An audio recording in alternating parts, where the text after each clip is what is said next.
And we are back. Pokemon Emerald Hardcore Randomizer. We are nearing the end of the game here. We are running out of first encounters. We only have one gym battle left. This is getting intense. This is getting crazy. We only have one casualty so far in the Aerodactyl as the Weezing completely self-destructs on Galadriel, our Bellossom, but she is just fine. So without further ado, let's dive right in and see if we can keep everybody safe this episode. For our Route 129 encounter, it's going to be yet another starter in the Blaziken, and this guy's going to end up with Flame Body for his passive, which is just fantastic. He's also going to have access to Bulk Up, and honestly, I might just ban him because he's just too good. That being said, our Route 130 encounter is gonna be the Mewtwo. This is ridiculous. I have not used the Mewtwo since I was in school with my Game Boy, hiding it from the teachers in class. This is incredible. We're gonna go ahead and drop back, chuck a Master Ball, and secure this beauty. Let's go.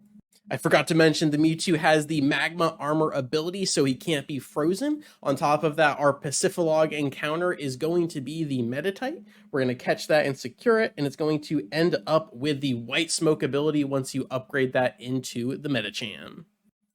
For our Route 131 encounter, it is going to be the Steelix, and he's going to end up with the Rough Skin ability, which is just so fitting for her, I should say, so a really good find there as well. Keeping the starter dream alive here in Route 132, it is going to be the coveted Marshtomp. We're going to chuck a Pokeball and secure that, and the eventual Swampert's going to end up with the Plus ability, which is just scandalous. I don't know how many fantastic Pokemon have ended up with plus or minus this run. It's not right, it's not cool, but it does make it easier when we're trying to get a team together for the Elite Four, I will say. For our Route 133 encounter, it is going to be the laughable Wobbuffet, and hilariously enough, he has the Pure Power ability, which I just think is comical, but we're going to go ahead and secure that. Thankfully, no punching bags, sending a counter or mirror coat back our way. Good deal. Our Route 126 encounter is going to be the pseudo-legendary Metagross. Absolutely ridiculous. We had so much success and we went out with such a bang in our Leaf Green randomizer, but we are going to go ahead and secure this guy, and he's going to end up with the Flash Fire ability, which is insane on him, as one of his only weaknesses is the fire type, so that might be up there with the Blaziken. That might just be too strong, on top of the fact we used him so much in the last randomizer, so as much as I want to, we might have to just leave him in the box for the sake of every other opponent we face. Who knows? For our underwater encounter, it is going to be the Urasang, and it's going to end up with the Cloud 9 ability. A pretty strong normal type, but nothing crazy here. Chuck the Ultra Ball and secure it. Did I just say Urasang? Urasang? Ursaring, add the Big Teddy to the PC and let's move on, my gosh. For our Seafloor Cavern encounter, it is going to be the Sunflora, who ends up with the Sand Veil ability. Just secure it. Alrighty, Team Aqua Archie right here at the Seafloor Cavern where you see the submarine. We're coming at him live here as the Seviper leads the charge, and we send out Theoden, our Hitmonchan. We're going to lead in with a neutral strength. We dodge the glare, absolutely sidestep, as Operator Malcolm gets a super potion in there, and that might be the difference. Nope, it looks like we got a low roll, maybe a high roll on the first one, so we're just going to split the difference with a Rock Smash, and we do get the defense drop, so a beautiful setup for another strength here. However, we are paralyzed, and we're going to have to watch out for that. On top of that, we are going to be confused with a +2, so if we hit ourselves, Theoden is going to be absolutely hurting. But the boxing glove does come back around and slaps us in the face, and that is not looking good. We're going to have to get out of here. That confusion paralysis is just a really tough combo in general, but we send out Shadowfax, who does not get affected by the Poison Fang. Love to see those pivots absolutely, and the Viper falls. So 2 Pokemon left. The Altaria comes down. Winona was missing it, but Archie went ahead and picked him up right here. The Spark comes in. It is neutral. The Dragon Dance is here to stay. I don't think Altaria learns Earthquake on his own, so we should be fine in that regard as we come in with another Spark. And we do get the Paralysis, beautiful stuff, and Altaria is held down. He cannot get out of that. However, the Super Potion is here to stay. Shadowfax continues with the Sparks and the Speed Boost, though, and we are looking really, really good. Another Spark comes comes across the board, and Altaria is now in the red, a second Dragon Dance, and he is looking more formidable, but that paralysis holding him at bay, and Magneton is not sweating at all as Archie loses his second Pokemon, leaving him with one, and it is going to be the Nose Pass, a little nod to Roxanne there, but level 43, what can he do at this point in the game other than get paralyzed in two-shot from the Shadowfax as he sidesteps the Zap Cannon with a 50% accuracy, and that is that. Goodbye, Archie. Goodbye, Operator Malcolm. That was all she wrote. It is now time for the Moss Deep Space Center double battle between Maxie and Steven here. We are going back-to-back with the champion himself.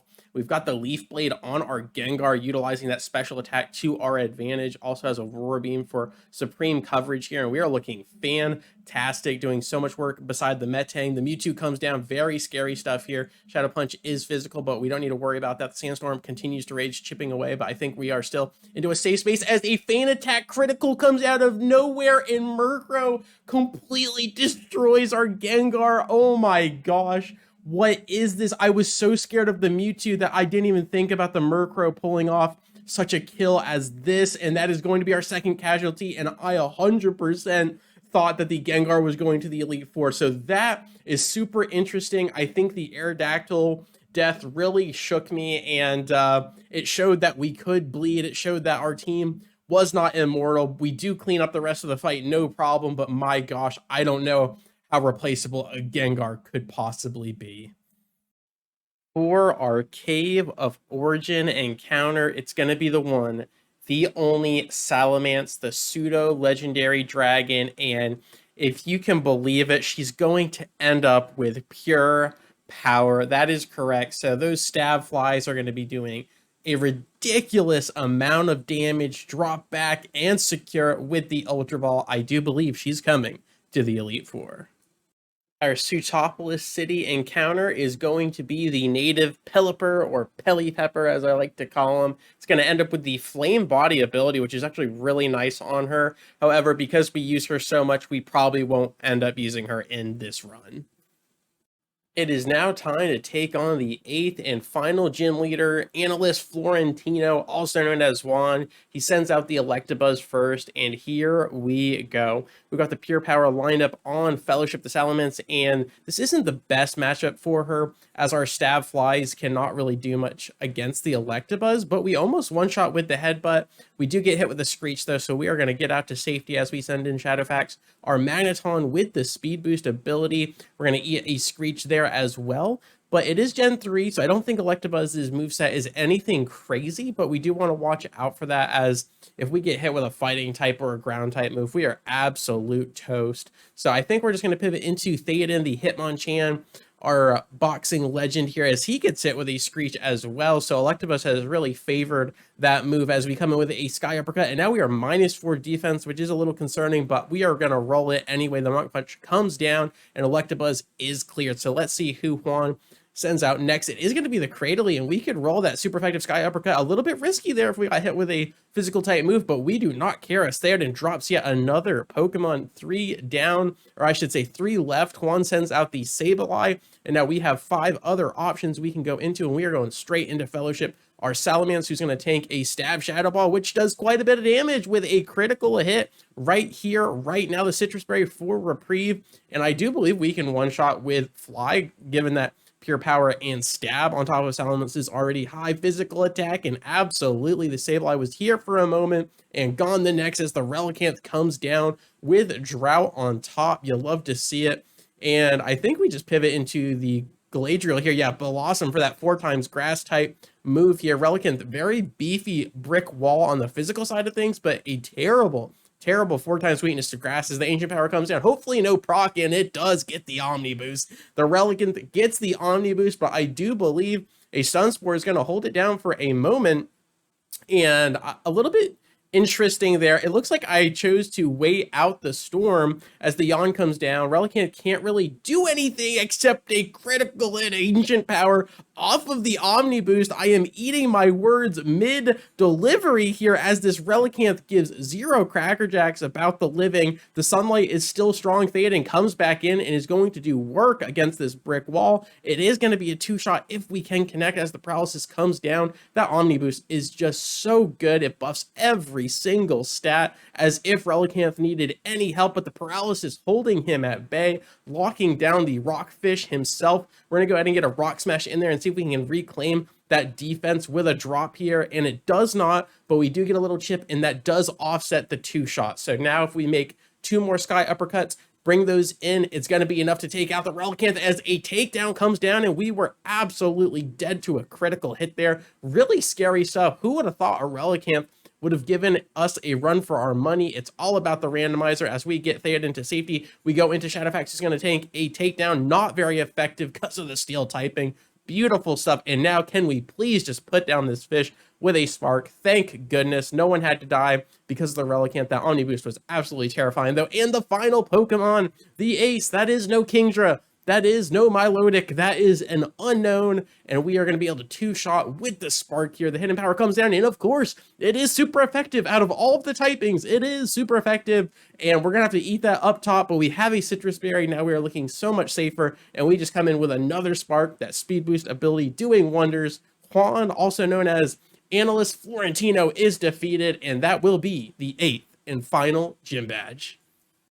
For our Evergrande City encounter, it is going to be the Solrock drop back, just a nest ball and secure it. They're going to end up with the early bird ability.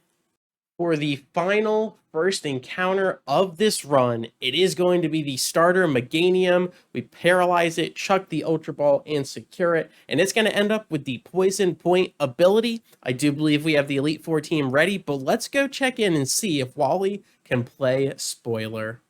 All right, this is it. The final obstacle before we make it to the Elite Four. The Shed Ninja comes down. Wally is trying to cheese us off the bat here, but Salamence does not care, as we do have a super effective fly. On top of that, Shed Ninja's ability probably wasn't even, I was going to say Ghost Guard, but Wonder Guard there, so we didn't even need to hit him with super effective damage. But we don't care. We're going to get out of there for that 4 times Ice Beam. Keep Salamence nice and healthy. Glalie goes in for the Protect Cheese. Theoden drops back with the Sky Uppercut, but cannot connect because of the Protect, but it doesn't matter, as the second time around does work. Glalie holds with the red. He absolutely holds with the red. We would have been dead to a stab Ice Beam, but he gets a little bit greedy for the hail as we come in with the Mach Punch, that it will definitely offset the Sky Uppercut damage. But how much are we talking? It is not enough for a 2-shot. And as you see here, Theoden is not taking damage to the Hailstorm because it has that ability. I cannot remember, is it Cloud9? It's one of those that you do not get affected by the weather, which is really nice. So it's actually really paying off here as Theoden stays in with a strength. The Nightshade comes down, level 43. It's going to do 43 off the top. And Ariados also potentially has that ability, as it's not getting affected by the hail, which is super interesting. But either way here, Aemir swaps back out, and we're going to get Theoden into safety. The Spiderweb comes in, and now we cannot escape, so it's a really good thing we got Hitmonchan out of there when we did, and now we have a beautiful, super effective Psybeam lined up for the Poison Bug there. No problem. Blaziken comes down, an absolute flex from Wally. He's like, bro, I got the starter, and the bulk up is here. Wally is going for the sweep, but I think this Psybeam is going to do tons of damage, and it is a fadeaway crit on the starter. Get out of here, my guy. Vileplume comes down, and that is also weak to the special attack of the Psybeam. So Porygon 2 is having a field day here as it sidesteps the Stun Spore. Come at me, Aemir, for the win. Wally is defeated, and now I do believe it is time to take on the Elite Four. But as far as this video goes, thank you so much for your time. I really do appreciate it, and I will catch you on the flip. Peace.